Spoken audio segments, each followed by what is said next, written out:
ಆತ್ಮೀಯ ವೀಕ್ಷಕರೇ, ನಿಮಗೆಲ್ಲರಿಗೂ ಮೀಡಿಯಾ ಇನ್ಫಾರ್ಮೇಷನ್ ಟೆಕ್ ಯೂಟ್ಯೂಬ್ ವಾಹಿನಿಗೆ ಆದರದ ಸ್ವಾಗತ. ಕಾಳಿಂಗ ಸರ್ಪ, ಇದರ ಬಗ್ಗೆ ಯಾರಿಗೆ ಗೊತ್ತಿಲ್ಲ ಹೇಳಿ. ತನ್ನ ಉದ್ದನೆಯ ಆಕಾರವನ್ನು ಹೊಂದಿರುವ ಈ ಕಾಳಿಂಗ ಸರ್ಪ ತುಂಬ ಕೋಪಿಷ್ಟ ಹಾವು. ಆದರೆ ಇದು ಸುಖ ಸುಮ್ಮನೆ ಯಾರನ್ನು ಕೂಡ ತೊಂದರೆ ಮಾಡುವುದಿಲ್ಲ ಎಂಬುದು ಇದರ ವಿಶೇಷ. ಆದರೂ ಜನರು ಇದನ್ನು ಕಂಡರೆ ತುಂಬ ಭಯಭೀತರಾಗುತ್ತಾರೆ. ಇಂತಹ ಕಾಳಿಂಗ ಸರ್ಪದ ಬಗ್ಗೆ ಸ್ವಲ್ಪ ತಿಳಿದುಕೊಳ್ಳೋಣ ಅಲ್ಲವೇ?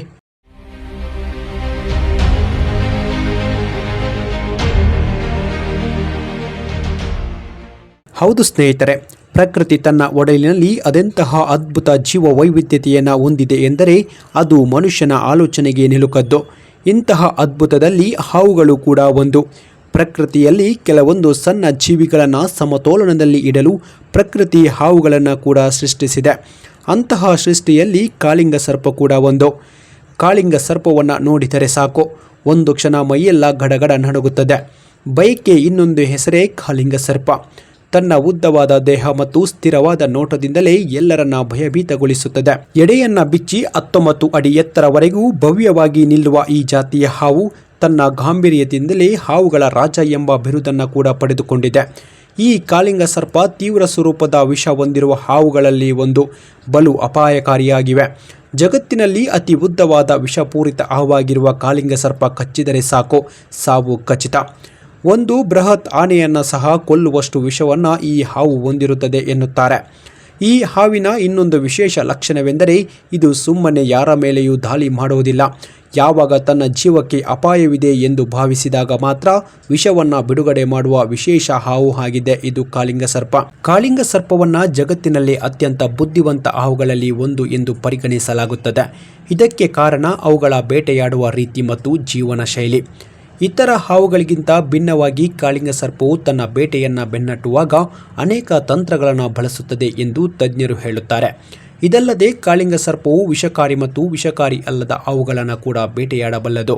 ಅಲ್ಲದೆ ಕಪ್ಪೆಗಳು ಮತ್ತು ಮೀನುಗಳನ್ನು ಸಹ ಬೇಟೆಯಾಡಿ ತಿನ್ನುತ್ತವೆ. ಅವು ವಿವಿಧ ಜಾತಿಯ ಹಾವುಗಳನ್ನು ತಿನ್ನುತ್ತವೆಯಾದರೂ ಅವುಗಳ ಮುಖ್ಯ ಆಹಾರ ನಾಗರ ಹಾವು ಮತ್ತು ಹೆಬ್ಬಾವು. ಅಲ್ಲದೆ ತನ್ನಗಿಂತ ಚಿಕ್ಕವಾದ ಕಾಳಿಂಗ ಸರ್ಪಗಳನ್ನು ಸಹ ಬೇಟೆಯಾಡಿ ತಿನ್ನುತ್ತವೆ. ಅಂದಹಾಗೆ ಕಾಳಿಂಗ ಸರ್ಪಗಳು ಉತ್ತಮ ಸ್ಮರಣಶಕ್ತಿಯನ್ನು ಹೊಂದಿವೆ.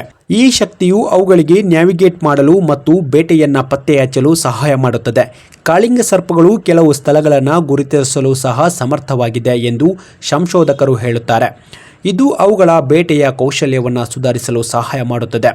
ತಜ್ಞರು ಹೇಳುವಂತೆ ಕಾಳಿಂಗ ಸರ್ಪವು ವಿಭಿನ್ನ ಸನ್ನಿವೇಶಗಳನ್ನು ಗುರುತಿಸುವ ಮತ್ತು ತನ್ನ ಅನುಕೂಲಕ್ಕೆ ತಕ್ಕಂತೆ ವರ್ತಿಸುವ ಸಾಮರ್ಥ್ಯವನ್ನು ಹೊಂದಿದೆ. ಸುತ್ತಮುತ್ತಲಿನ ಪರಿಸ್ಥಿತಿಗಳಿಗೆ ತ್ವರಿತವಾಗಿ ಹೊಂದಿಕೊಳ್ಳುವ ಸಾಮರ್ಥ್ಯವು ಈ ಹಾವುಗಳಿಗೆ ಇದೆ. ತನಗೆ ಎದುರಾಗುವ ಅಪಾಯವನ್ನು ಕಡಿಮೆ ಮಾಡುವ ರೀತಿಯಲ್ಲಿ ಹೇಗೆ ವರ್ತಿಸಬೇಕು ಎಂಬುದನ್ನು ಕಾಳಿಂಗ ಸರ್ಪಗಳಿಗೆ ಚೆನ್ನಾಗಿ ತಿಳಿದಿದೆ. ಇನ್ನು ಭಾರತ ಮತ್ತು ಆಗ್ನೇಯ ಏಷ್ಯಾದ ಕಾಡುಗಳಲ್ಲಿ ಕಾಳಿಂಗ ಸರ್ಪಗಳು ಹೇರಳವಾಗಿ ಕಂಡುಬರುತ್ತವೆ. ಅವು ದಕ್ಷಿಣ ನೇಪಾಲ್, ಭೂತಾನ್, ಬಾಂಗ್ಲಾದೇಶ್, ಮಯನ್ಮಾರ್, ಸಿಂಗಾಪುರ್, ಇಂಡೋನೇಷಿಯಾ ಮತ್ತು ಫಿಲಿಪೈನ್ಸ್ ಕಾಡುಗಳಲ್ಲಿ ಕಂಡುಬರುತ್ತವೆ. ಈ ಹಾವುಗಳು ಹೆಚ್ಚಳವಾಗಿ ನದಿಗಳು, ಕಾಡುಗಳು ಮತ್ತು ಮರಗಳಿರುವ ಪ್ರದೇಶಗಳಲ್ಲಿ ವಾಸ ಮಾಡುತ್ತವೆ. ಅವುಗಳ ದೇಹಕ್ಕೆ ತೇವಾಂಶ ಮತ್ತು ಉಷ್ಣತೆಯ ಅಗತ್ಯವಿದೆ. ಕಾಳಿಂಗ ಸರ್ಪಗಳು ಕೃಷಿ ಪ್ರದೇಶಗಳು, ದಟ್ಟವಾದ ಮಾರ್ಗೋವ್ ಕಾಡುಗಳು ಮತ್ತು ಜಗ್ಗು ಪ್ರದೇಶದಲ್ಲಿಯೂ ವಾಸ ಮಾಡುತ್ತವೆ. ಗಾತ್ರ ಮತ್ತು ವಿಷದ ಜೊತೆಗೆ ಅವುಗಳಿಗೆ ಅಸಾಧಾರಣ ದೃಷ್ಟಿಯೂ ಇದೆ ಎಂದು ಸಂಶೋಧಕರು ಹೇಳುತ್ತಾರೆ. ಇವುಗಳ ದೃಷ್ಟಿ ಇತರ ಹಾವುಗಳಿಗಿಂತ ಬಹಳ ವಿಭಿನ್ನವಾಗಿದೆ. 100 ಮೀಟರ್ ದೂರದಿಂದಲೂ ಚಲಿಸುವ ಏನಾದರೂ ಪ್ರಾಣಿಗಳನ್ನು ಇವು ಪತ್ತೆ ಮಾಡಬಲ್ಲವು. ಇವು ಅವುಗಳ ಸುತ್ತಮುತ್ತಲಿನ ಬೆದರಿಕೆಯನ್ನು ಪತ್ತೆ ಹಚ್ಚಲು ಮತ್ತು ಬೇಟೆಯಾಡಲು ಸಹಾಯ ಮಾಡುತ್ತದೆ. ಇವುಗಳಿಗೆ ಇತರ ಹಾವುಗಳಂತೆ ಧ್ವನಿ ಇರುವುದಿಲ್ಲ. ಕಾಳಿಂಗ ಸರ್ಪದ ಶಬ್ದವು ನಾಯಿಯ ಸಣ್ಣ ಗರ್ಜನೆಯಂತಿರುತ್ತದೆ. ಕಾಳಿಂಗ ಸರ್ಪವು ಸಾಮಾನ್ಯವಾಗಿ 20 ವರ್ಷಗಳವರೆಗೆ ಬದುಕುತ್ತವೆ ಎಂದು ಹೇಳಲಾಗುತ್ತದೆ. ಅವುಗಳ ಸಂತಾನೋತ್ಪತ್ತಿ ಅವಧಿ ಸಾಮಾನ್ಯವಾಗಿ ಜನವರಿಯಿಂದ ಏಪ್ರಿಲ್ವರೆಗೆ ಇರುತ್ತದೆ. ಒಂದು ಹೆಣ್ಣು ಕಾಳಿಂಗ ಸರ್ಪವು 21ರಿಂದ 40 ಮೊಟ್ಟೆಗಳನ್ನು ಇಡುತ್ತವೆ. ಎಳೆಗಳು ಮತ್ತು ಕೊಂಬೆಗಳಿಂದ ಮಾಡಿದ ವಿಶೇಷ ಗೂಡಿನಲ್ಲಿ ಅವುಗಳ ಇಡಲಾಗುತ್ತದೆ. ಕಾಳಿಂಗ ಸರ್ಪದ ಮೊಟ್ಟೆಗಳಿಂದ ಮರಿಗಳು ಹೊರಬರಲು ಸುಮಾರು 60ರಿಂದ 80 ದಿನಗಳು ಬೇಕಾಗುತ್ತವೆ. ಒಮ್ಮೆ ಮೊಟ್ಟೆ ಒಡೆದ ನಂತರ ಮರಿ ಕಾಳಿಂಗ ಸರ್ಪಗಳು ಬೇಟೆಯಾಡಬೇಕು ಮತ್ತು ಸ್ವಂತವಾಗಿ ಬದುಕಬೇಕು. ಈ ಕಾರಣಗಳಿಗೆ ಕಾಳಿಂಗ ಸರ್ಪವನ್ನು ಇತರ ಹಾವುಗಳಿಗಿಂತ ಭಿನ್ನವಾಗಿರುತ್ತದೆ ಎನ್ನುತ್ತಾರೆ. ಇದಾಗಿತ್ತು ಗೆಳೆಯರೇ ಕಾಳಿಂಗ ಸರ್ಪಕ್ಕೆ ಸಂಬಂಧಪಟ್ಟ ಕೆಲವೊಂದು ಮಾಹಿತಿ.